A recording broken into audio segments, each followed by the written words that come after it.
Audi had a difficult question to wrestle with when it came time to upgrade the R8.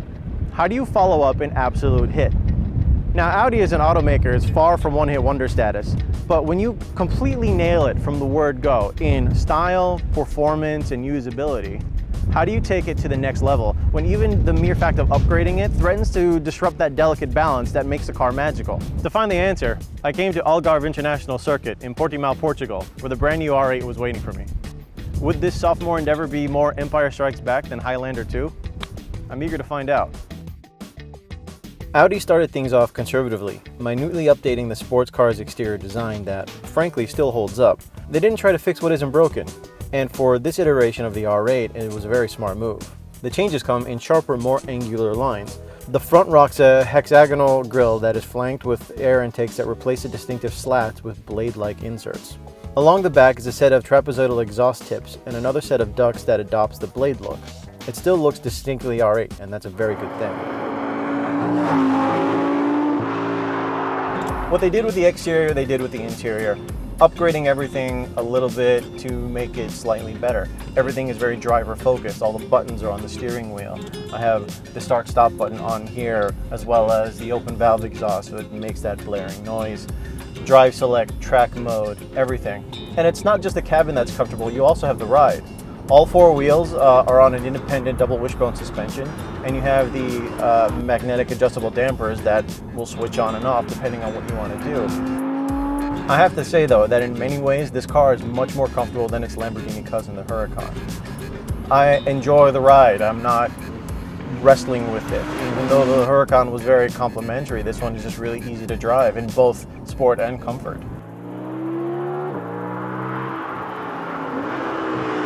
Let's not forget ourselves, this car is meant to be very fast.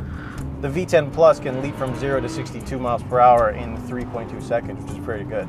It'll top out at 205 if I'm brave, and I don't know if we're there yet.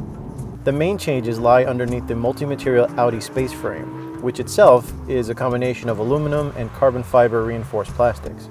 The V8 version of the car is gone as an option, replaced with an updated 5.2-liter V10 as standard that puts out 540 horsepower.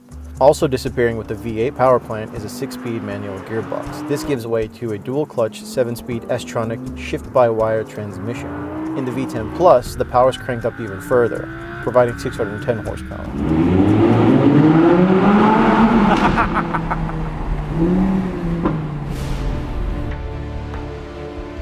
On the track, the car gives you the confidence in harrowing situations. Thoughtful padding cradles the driver's legs in the right spots during dynamic driving. In short, my knees weren't dug into hard points as I try to keep the shiny side of the car upright. Not that I needed to worry, since the R8 is very complimentary, with stability control catching me when I stepped out too far. The transmission is also extremely responsive on its own. That's something I rarely trust, but set in the right mode, the R8 is noticeably good at selecting the right gear when I needed it.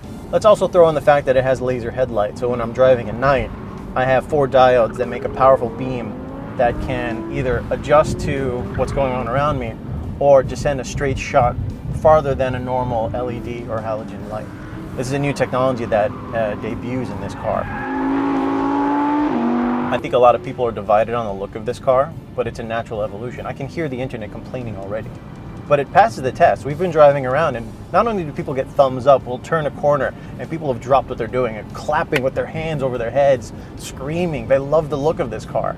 This car, like supercars, light up the world. They just enjoy it, and that's part of the fun.